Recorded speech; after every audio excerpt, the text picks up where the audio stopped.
विद्यार्थियों, पिछले वीडियो में हम सभी ने संज्ञा पाठ के बारे में पढ़ा था। संज्ञा की परिभाषा, उसके भेदों के बारे में हमने जाना था कि संज्ञा क्या होती है और संज्ञा के प्रमुख भेद कौन कौन से हैं। तो हम एक बार देख लेते हैं, पुनरावलोकन कर लेते हैं कि संज्ञा क्या होती है और संज्ञा के भेद कौन कौन से होते हैं। तो सबसे पहले हम संज्ञा की परिभाषा एक बार फिर से पढ़ लेते हैं, जान लेते हैं, समझ लेते हैं कि संज्ञा किसे कहते हैं।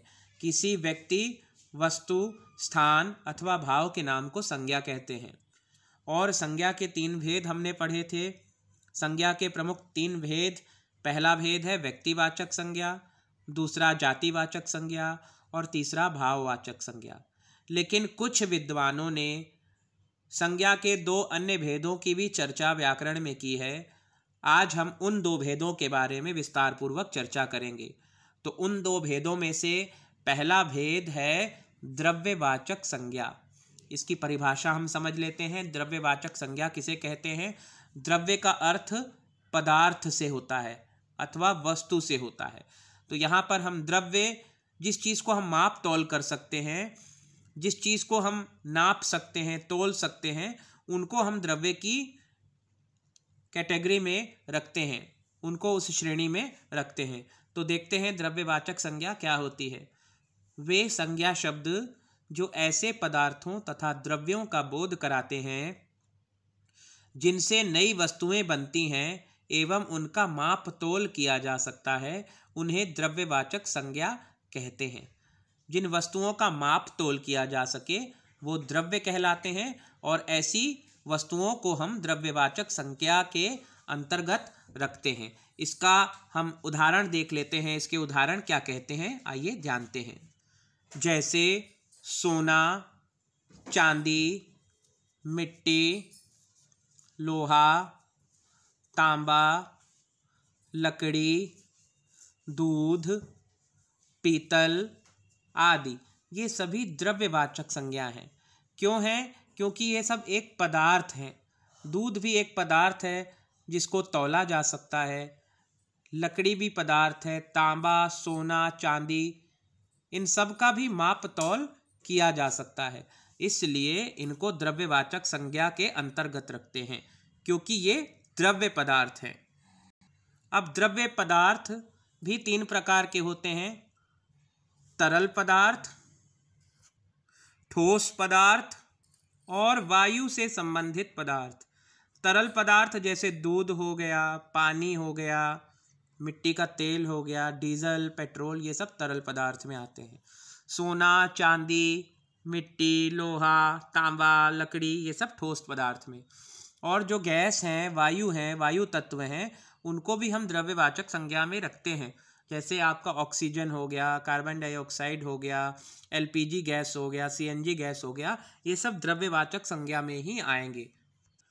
अब हम जानते हैं समूहवाचक संज्ञा के बारे में, जो कि संज्ञा के 3 भेदों से अलग है। ये द्रव्यवाचक संज्ञा और समूहवाचक संज्ञा संज्ञा के अन्य भेदों में आते हैं।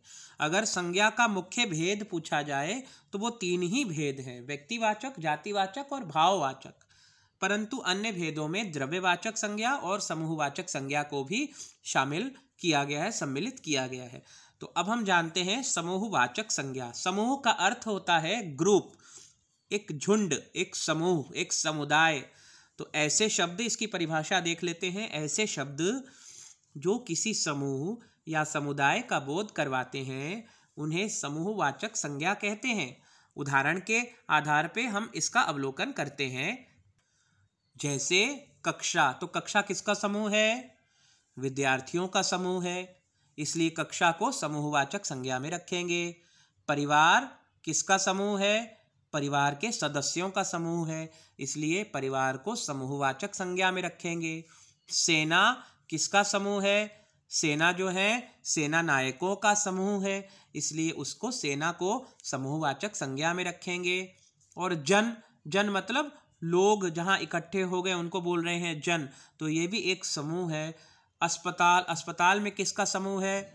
डॉक्टरों का समूह है, नर्सों का समूह है, ठीक है, वार्ड बॉयज़ का समूह है, तो उसको हम अस्पताल की श्रेणी में, कैटेगरी में रखेंगे। इसलिए ये समूह इस प्रकार से हम जानते हैं। आखिरी है, देखिए मंदिर।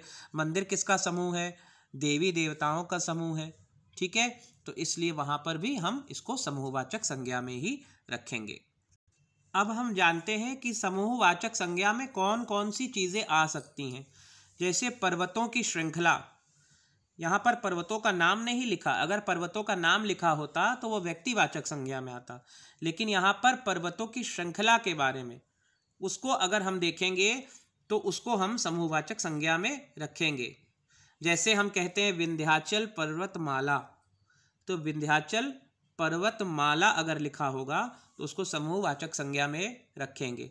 यदि विंध्याचल पर्वत लिखा होगा तो उसको हम व्यक्तिवाचक संज्ञा में रखेंगे, और यदि केवल पर्वत लिखा होगा तो उसे हम जातिवाचक संज्ञा में लिखेंगे।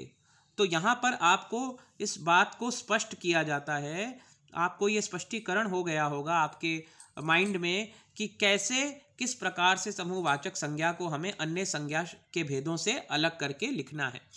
नक्षत्रों का मंडल, अभी किसी नक्षत्र का नाम दिया जाए तो व्यक्तिवाचक संज्ञा, और केवल नक्षत्र लिखा जाए तो जातिवाचक संज्ञा। लेकिन नक्षत्रों का मंडल, पूरा उसका तारा मंडल के बारे में बताया जा रहा हो तो उसे हम, जैसे हम कहते हैं ना सौर मंडल, तो सौर मंडल को हम किस में लिखेंगे? समूहवाचक में लिखेंगे। क्यों? क्योंकि सौर मंडल में 9 ग्रह होते हैं, सूर्य, चंद्र, तारे इत्यादि होते हैं, मिल्की वे, गैलेक्सी वगैरह होता है, तो इसको हम एक समूहवाचक संज्ञा शब्द के अंतर्गत लिखेंगे। फिर तारों का पुंज, तारों का पुंज यानी तारों का समूह, तो इसको भी समूहवाचक संज्ञा में लिखेंगे। कागज का दस्ता, दस्ता मतलब दस्तावेज, जो कागज के दस्तावेज हैं एक फाइल में तैयार हैं, तो उस फाइल को हम समूहवाचक संज्ञा में रखेंगे, क्योंकि फाइल क्या है? कागजों का दस्ता है।